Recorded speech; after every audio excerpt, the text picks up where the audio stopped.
Come here, lad.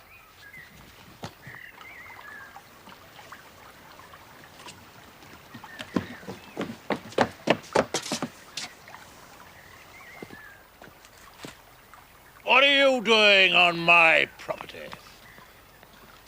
Come to claim back what's rightfully mine, sir. That thieving young rascal made off with some horseshoes and a bag of nails from my smithy.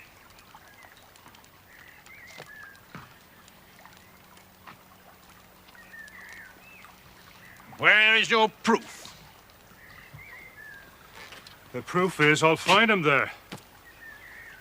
Now, I don't want to be forced to call the police. These people are guests of mine, but you are trespassing, Mr. Thorne. I'm not frightened of you, Doctor. Get off my land!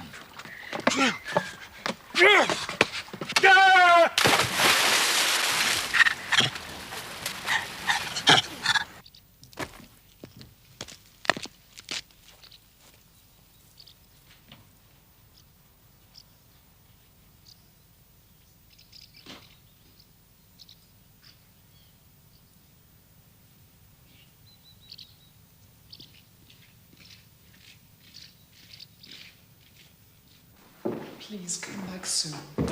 My dear, there is nothing whatever to worry about. We shall be married in a few weeks. I'm just on my way back to London.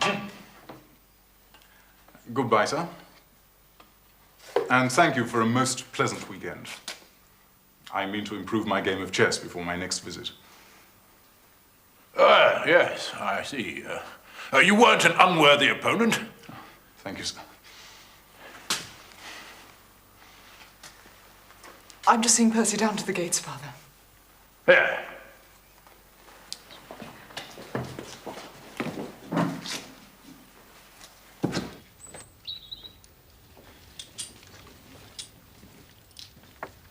Drive on and wait for me by the gate, would you? Walk on.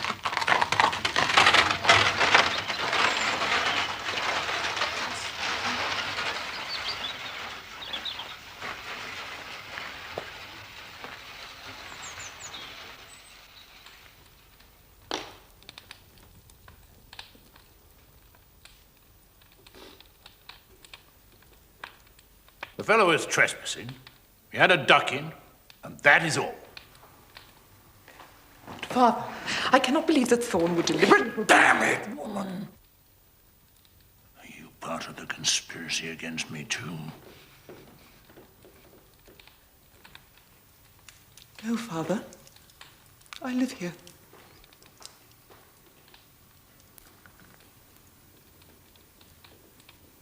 But not for much longer, eh? Once you marry that fellow Armitage.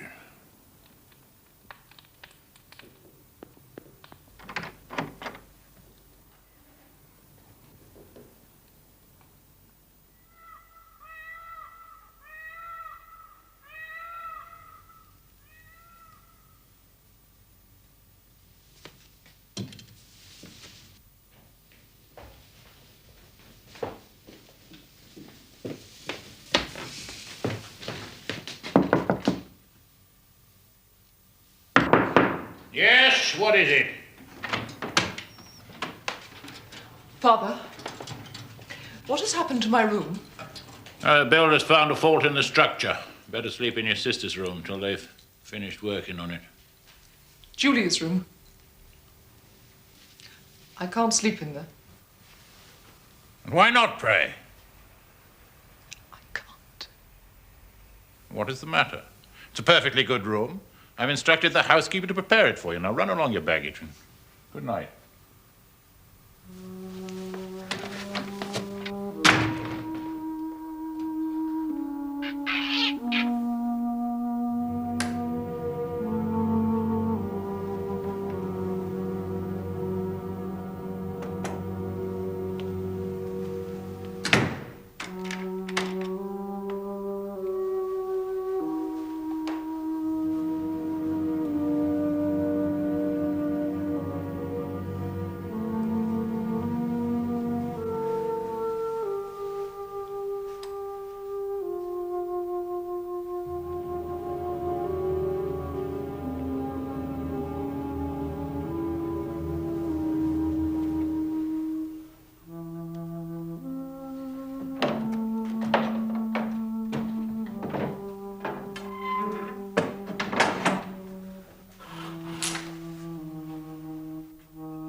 young beauty.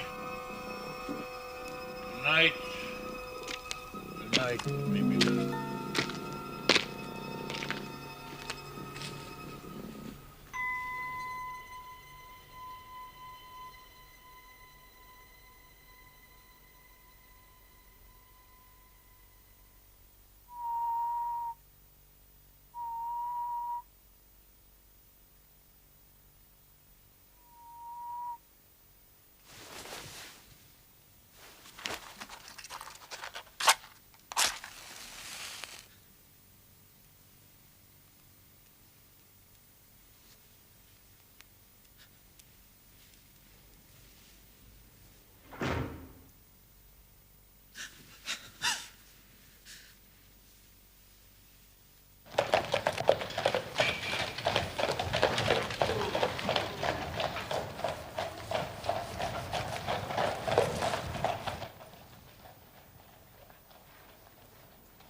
I'm very sorry, Watson.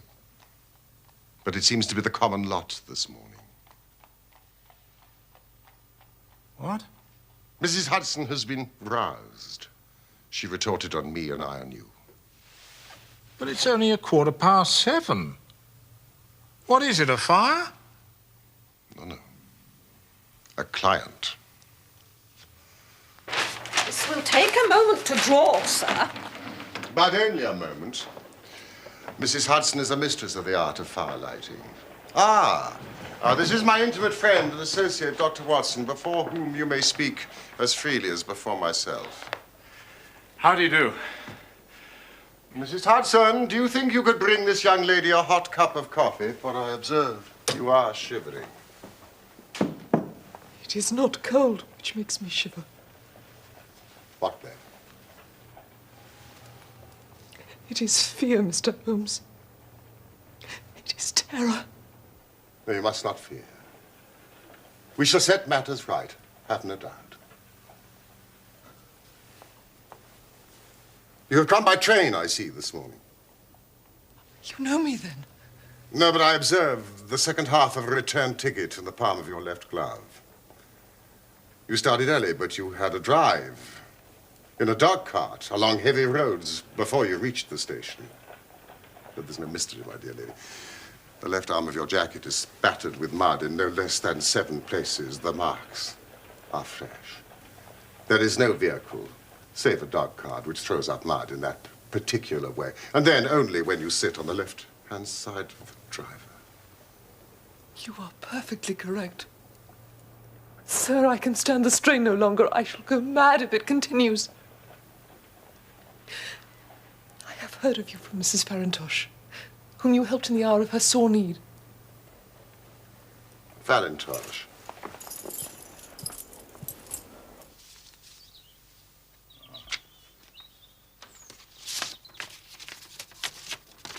My dear Helen, it is difficult for me to advise you since you present so few facts, but I know you to be a sensible girl not prone to hysterics. As one of your poor dear mother's oldest friends, I can only suggest that if your fears persist, you should contact Mr. Sherlock Holmes at 221B, Baker Street.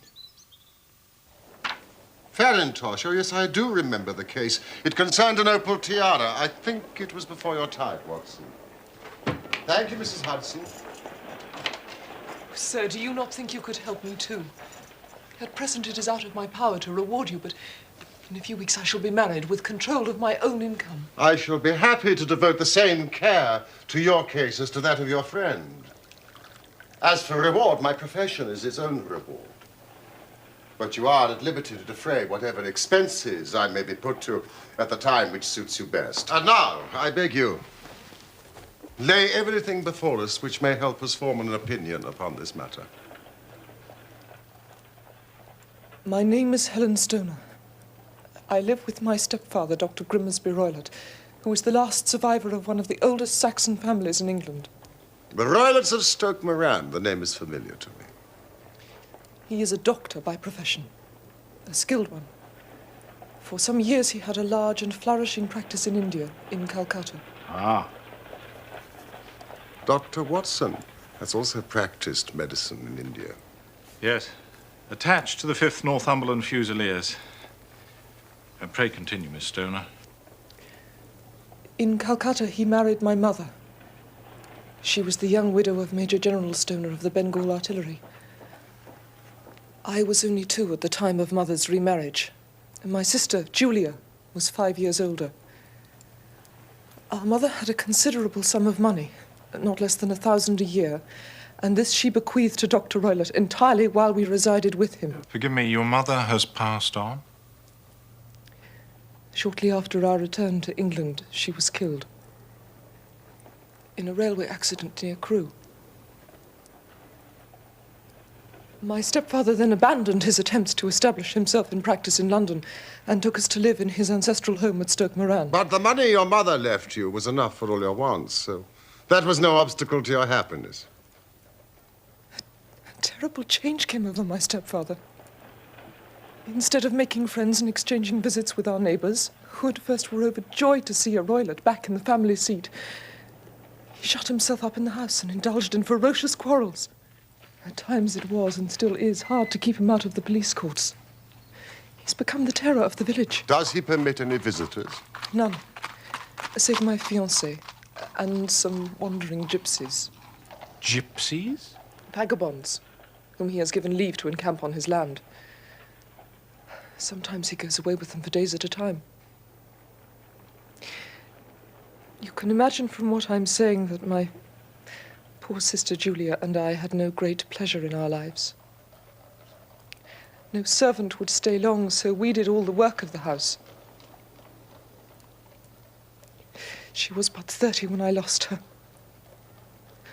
But already her hair had begun to whiten, even as mine has. Your sister's dead? Just 2 years ago. It is of that I wish to talk to you. Oh, yes, yes. Oh, no. Watch this. Watch. Living the life we did, we were little likely to see anyone of our own age and position. But we were occasionally allowed short visits. 2 years ago, Julia met a half-pay major of Marines to whom she became engaged. Your stepfather approved of the match? He raised no objection at all. But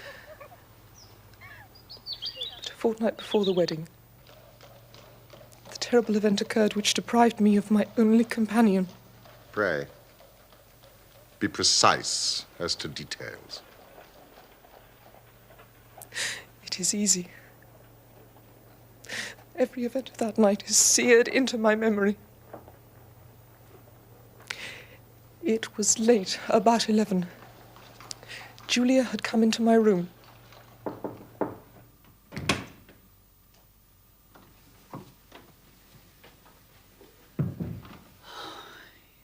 Smoking those awful cigars again.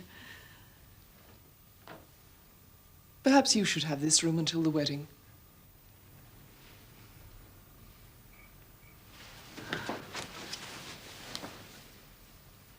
Oh, Helen. Oh, I feel so happy. And yet wretched that I'm leaving you here alone. My turn will come. I shall miss you. You won't. I'll come and stay. Besides, your major has promised to find me a brother officer of equal rank and infinitely better looking. My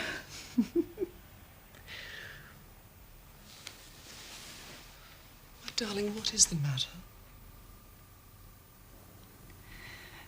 Helen, have you ever heard anyone whistle in the dead of night? I suppose you couldn't possibly whistle yourself in your sleep. Certainly not. Why? The last few nights, always about 3 in the morning, I've been woken by a low, clear whistle.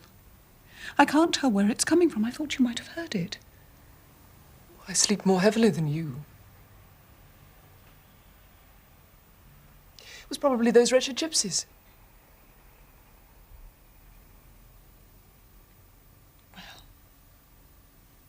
Never mind.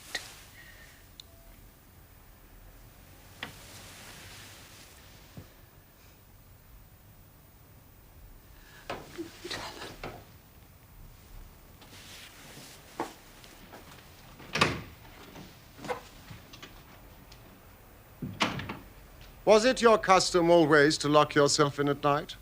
Always. My stepfather has a passion for Indian animals. A leopard and a baboon wander freely over the grounds. Julia and I had no feelings of security unless our doors and windows were locked. I couldn't sleep. I had a vague feeling of misfortune.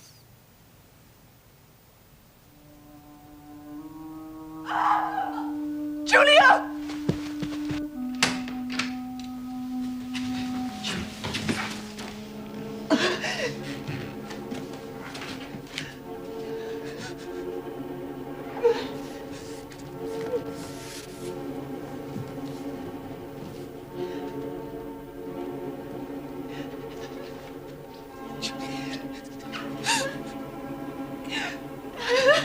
Please help me.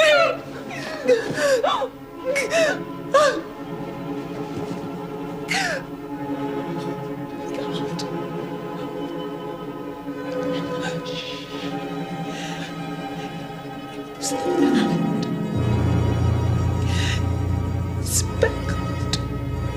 Bad. I can't bother.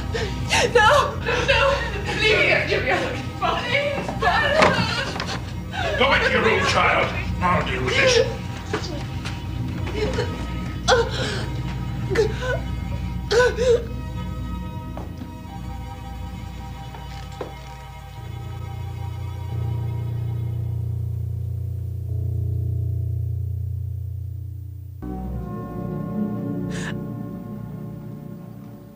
I am sorry, gentlemen. My sister and I were very close. Yes, indeed. What an awful experience.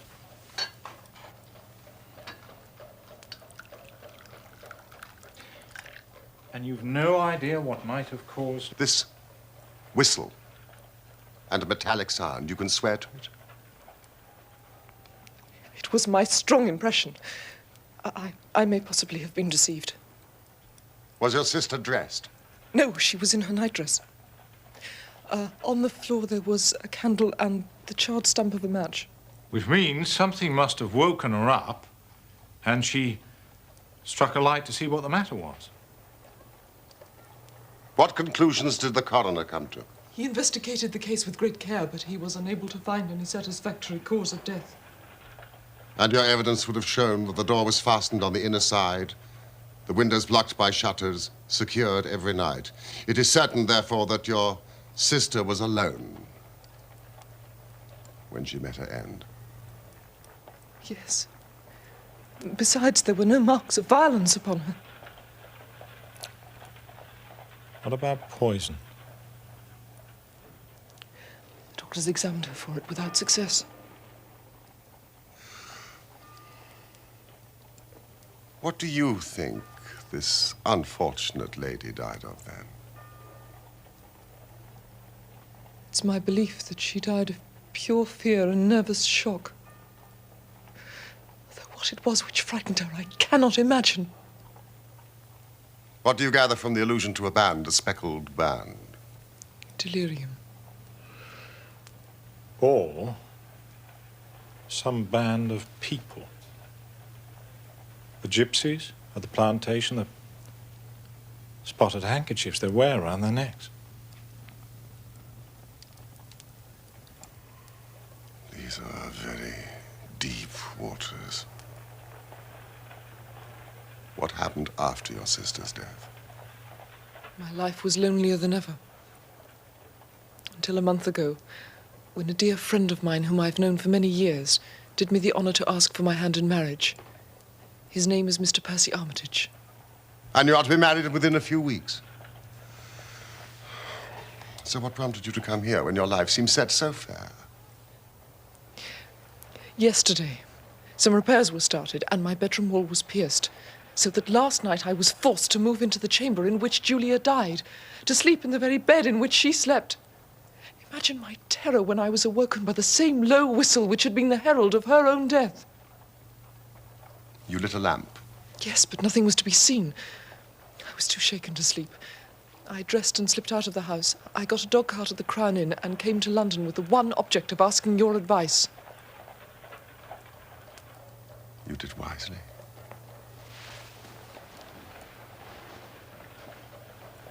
But have you told me all? Yes. You have not, Miss Stoner.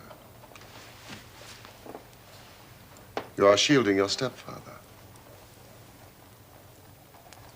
He is a hard man, but he's still the only father I have known. I'd say it was time for some breakfast. But there are 1,000 details I desire to know before I decide on a course of action. If we were to come to Stoke Moran today, could we see over these rooms without the knowledge of your stepfather? As it happens, he spoke of coming to town today on some business. And the workmen? I have seen none.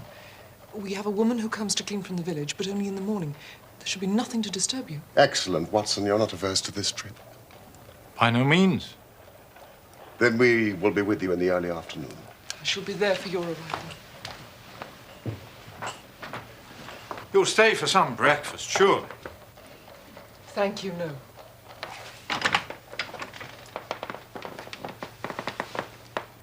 My heart is lightened already.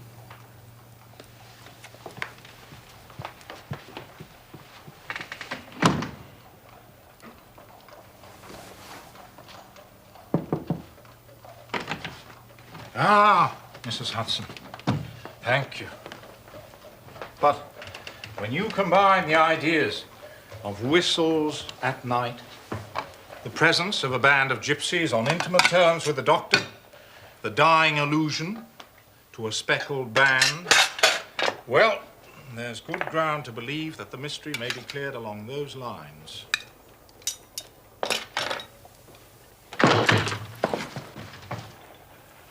Which one of you is Holmes? My name, sir. But you have the advantage of me. I am Dr. Grimsby Roylott of Stoke Moran.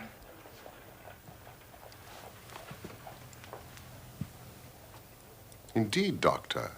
Please, take a seat. I shall do nothing of the kind. I know that my stepdaughter has been here this morning. What has she been saying to you? It is a little cold for the time of year. What has she been saying to you? But I have heard that the crops promise well. Ah, you put me off, do you? You scoundrel, sir. I've heard of you before. You're Holmes the meddler, Holmes the busybody, Holmes the Scotland Yard Jack in office. Your conversation really is most entertaining. If you would close the door on your way out, as there is a decided draft. I will go when I've had my say. And don't you dare to interfere in my affairs. I know that Miss Stoner has been here.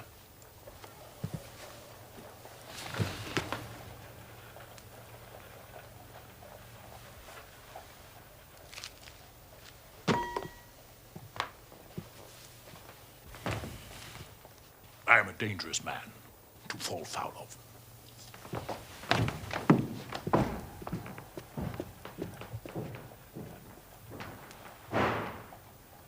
Thank you, Mrs. Hudson. Just another client.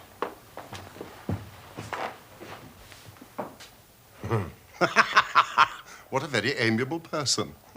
I may not be quite so bulky, but...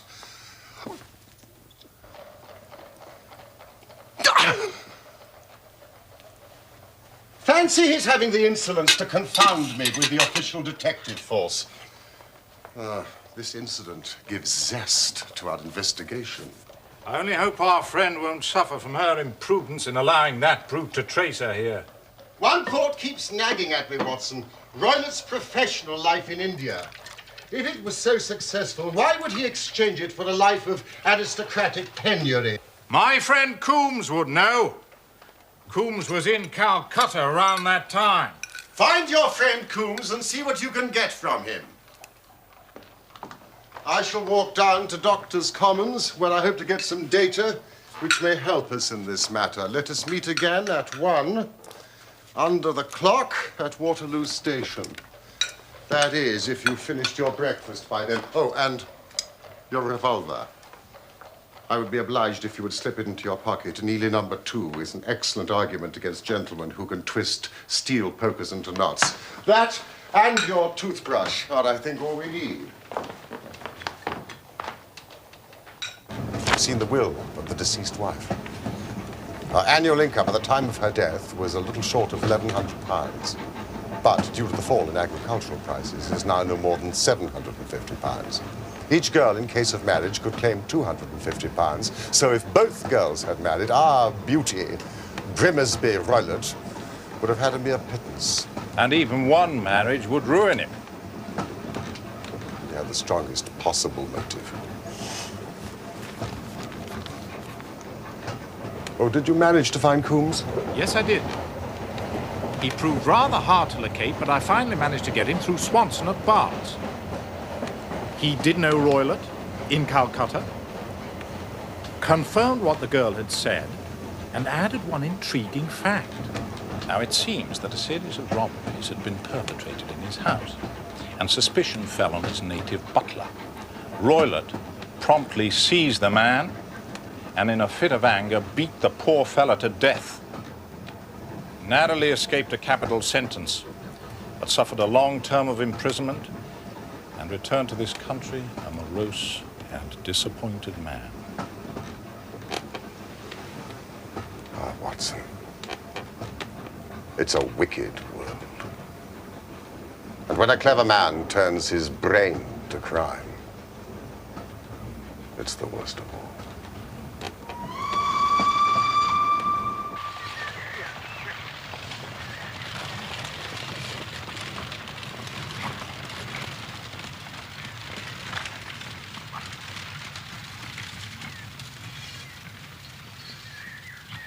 On holiday, are you, gentlemen?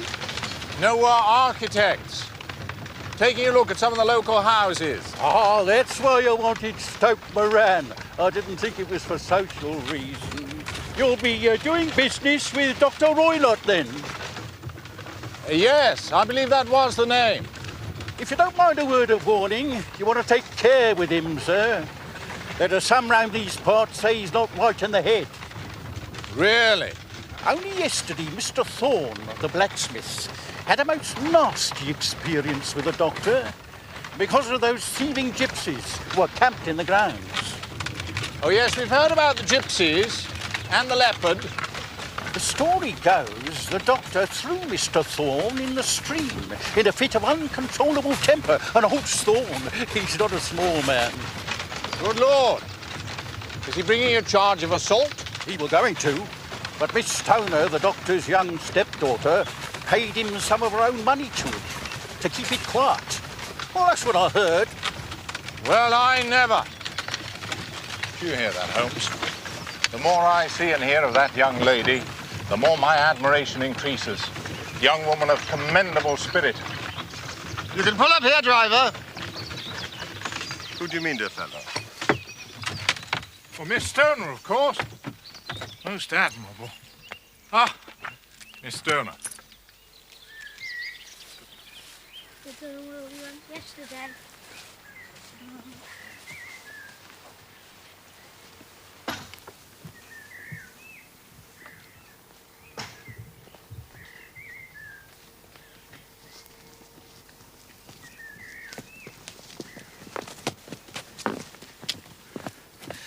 All has turned out splendidly. Dr. Roylott has gone to London and he won't be back before the evening.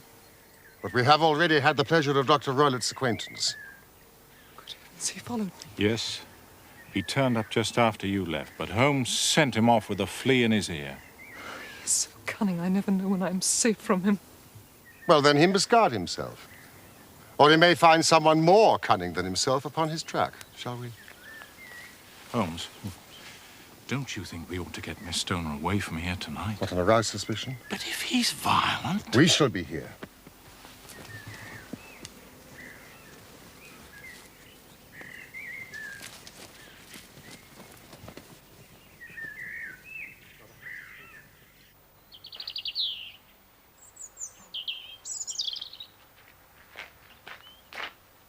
So, this is Dr. Royler's room.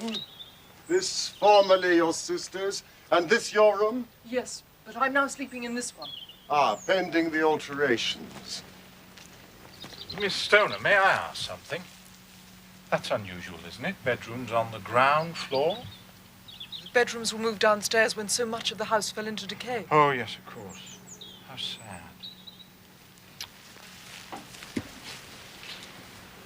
There seems little need for repairs to this end of the house. There are none. I believe it was an excuse to move me from my room. Ah, that is suggestive. Now, Miss Stoner, would you be so kind as to go into the room in which you are now sleeping and bolt the shutters?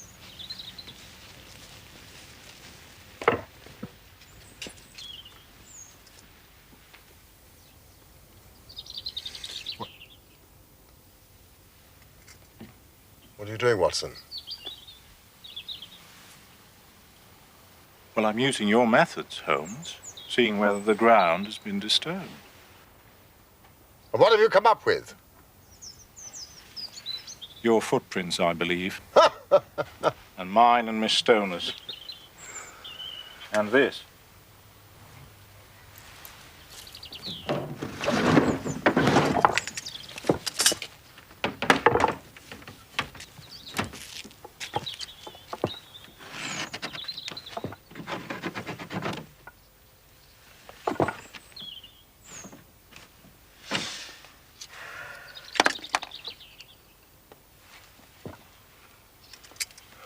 No one could pass these if they were bolted.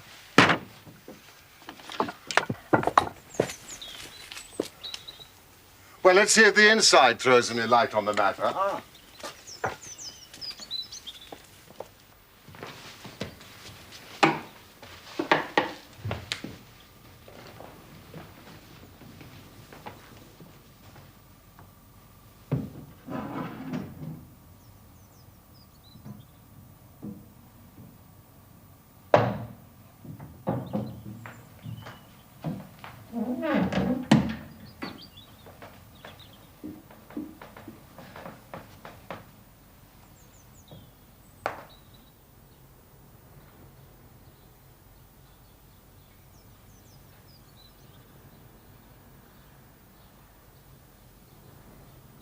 Where does that bell communicate with?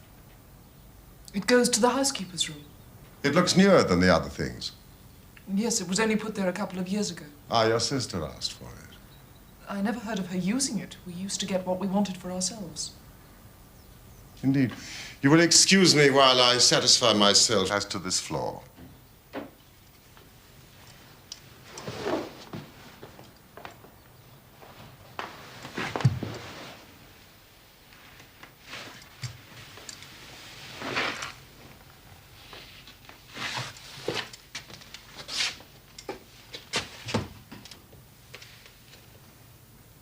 It doesn't ring. It's very strange.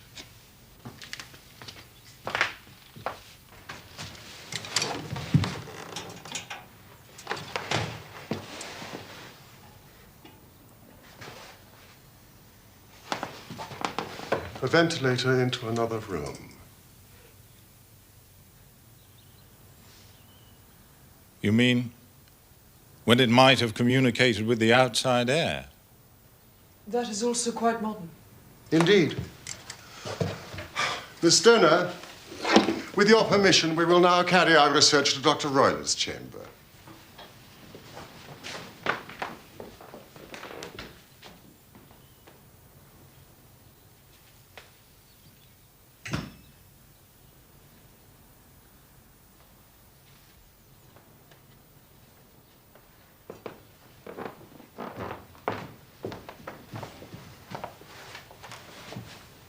What's in here? My stepfather's business papers. Ah, you've seen inside it, then? Only once. Some years ago. I remember it was full of papers. Is there a cat in there? No. What a strange idea. Well, look at this. No, we don't keep a cat. Ah, well. A leopard is a large cat, after all. Yes, but a saucer of milk wouldn't go far in satisfying a leopard. Leopard is kept on a leash, is it? This sort of leash, Watson? What do you make of it? Well, it's a common enough dog leash, but I don't know why it should be tied. We have no dog. Thank you, Miss Stoner. I have seen enough.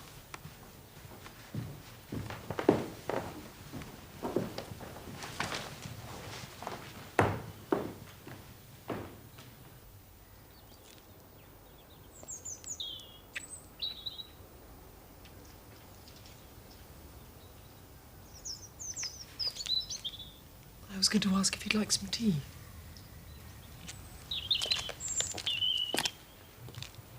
Miss Stoner, it is very essential that you absolutely follow my advice in every respect. Your life may depend on it. I assure you that I'm in your hands. Now, in the first place, on the way here, we passed a small cottage. The shell house? Would the windows of your sister's room be visible from there? Yes. You are sure? Yes. Then we shall make it our base. Some refreshment. Oh, we shall have dined, shan't we, Holmes? Is there a village inn? The Crown. Oh, good. Thank you all the same. Now, Miss Stoner, when your stepfather returns, you must confine yourself in your room on pretense of a headache. Then, when you hear your stepfather retire for the night, you must go to the windows, undo the hasp, open the shutters, and leave your lamp on the windowsill as a signal to us. Then withdraw with anything you may want for the night to your old room. I've no doubt that in spite of the repairs, you could manage there for one night. Oh, yes, of course. And now we must leave. If Dr. Roylott should return and find us here, our journey would be in vain. I believe, Mr. Holmes, that you've already made up your mind. For pity's sake, tell me the cause of my sister's death. Be brave. If you do as I have told you, rest assured we shall soon drive away the dangers that threaten you.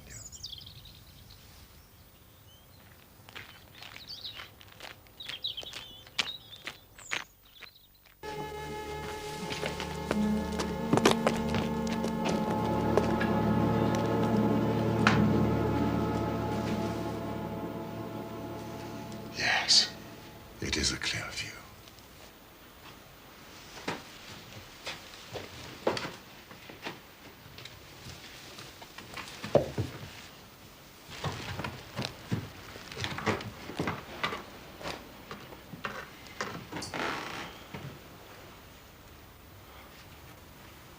You expecting this to take all night, Holmes? It's possible. Anything's possible.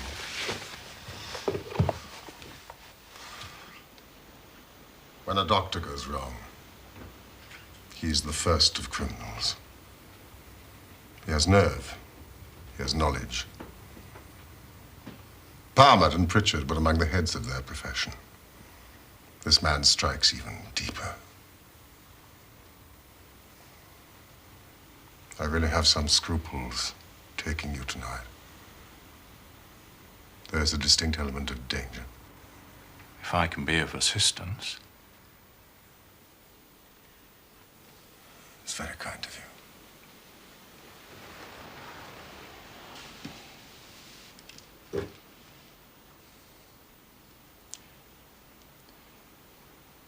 You evidently saw more in those rooms than was visible to me, Holmes.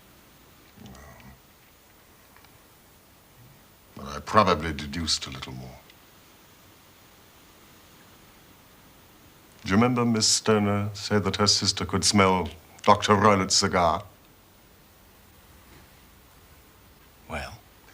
The ventilator. A ventilator maid, a cord hung, and a woman who lies in the bed dies.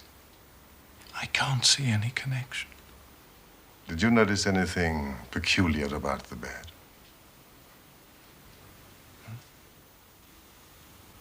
that was clamped to the floor. Could not be moved. Had to remain in the same relative position to the ventilator and the rope, for so we may call it, since it was clearly never made for a bell pull.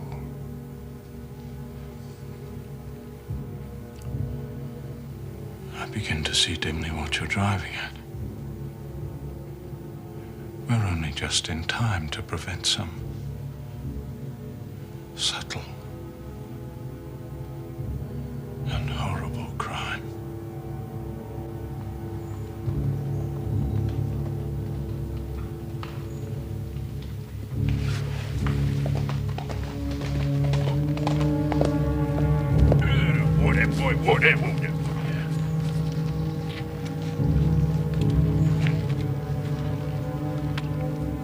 Have a look at that. Yep. Good night.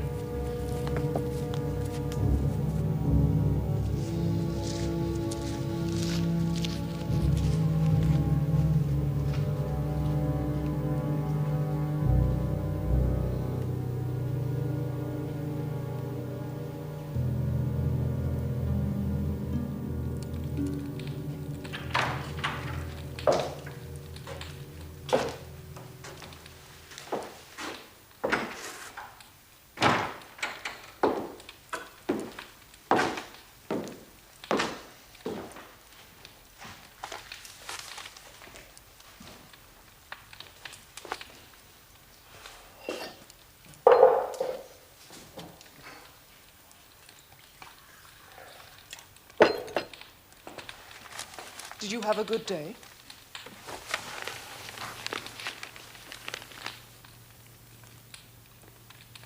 Not without interest. Where did you get to this morning? I decided to go to town too. I had some shopping to do for the wedding.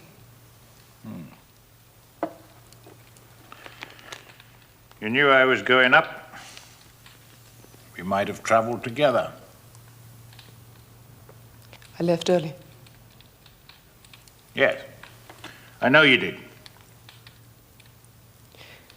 So that I should be back by lunchtime. I had some things to do here this afternoon. My trip was a whim.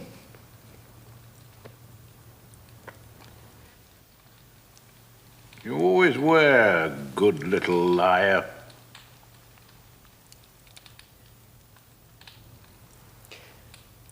Will you excuse me? I have a terrible headache.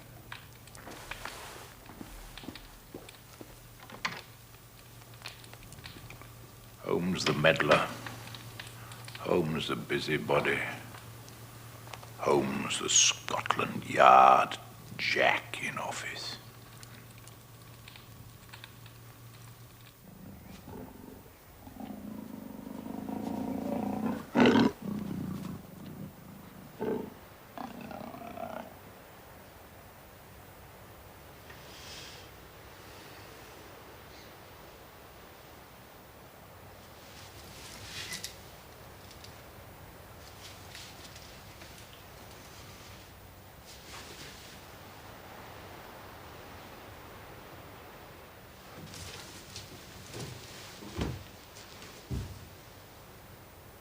The signal.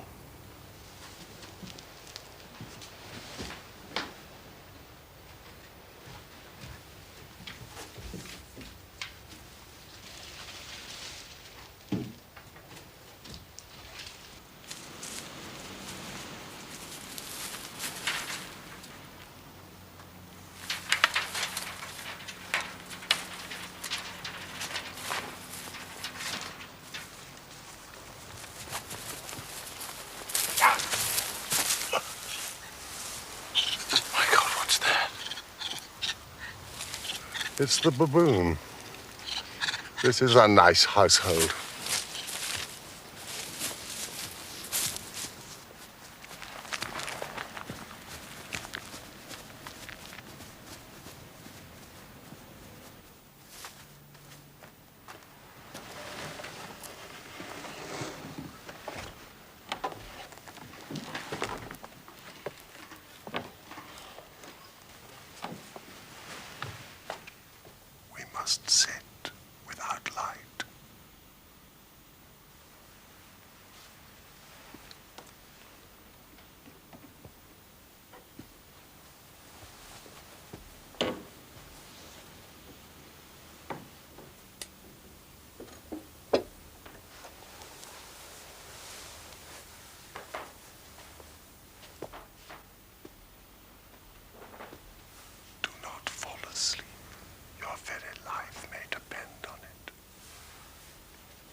You see it, Watson? You see it?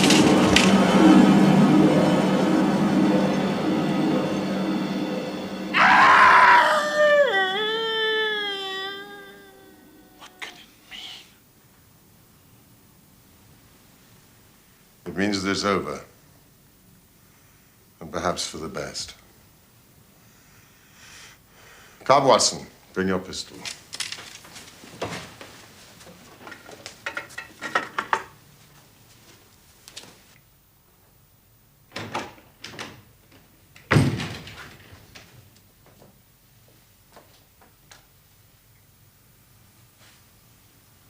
It's the band.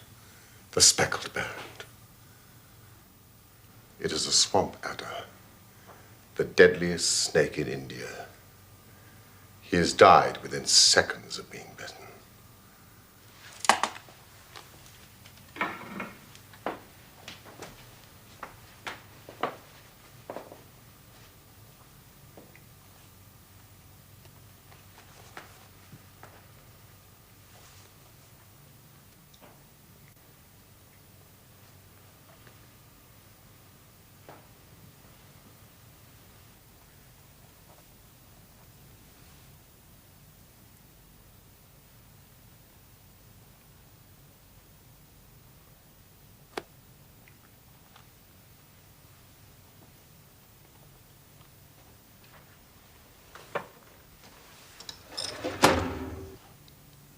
Violence does, in truth, recoil upon the violent. And the schemer falls into the pit which he digs for another. The idea of a snake occurred to me when I coupled it with the knowledge that the doctor was furnished with a supply of creatures from India. A form of poison, Rapid and lethal. which couldn't possibly be discovered by any chemical test. It might or might not bite the occupant of the bed. She might escape every night for a week, but sooner or later, she must fall a victim. Oh, my poor Julia. The doctor had trained the snake, probably with the milk, to return at the sound of a whistle. The very whistle which you and your late sister heard. My inspection of the chair in Dr. Roylett's room had shown that he had been in the habit of standing upon it to reach the ventilator. Last night, when I attacked the snake and drove it back through the ventilator, I roused its snakish temper, causing it to turn upon the next person that it saw. Dr. Grimmersby Roylott. So you, Holmes, were indirectly responsible for his death. I cannot say that it is likely to weigh very heavily on my conscience.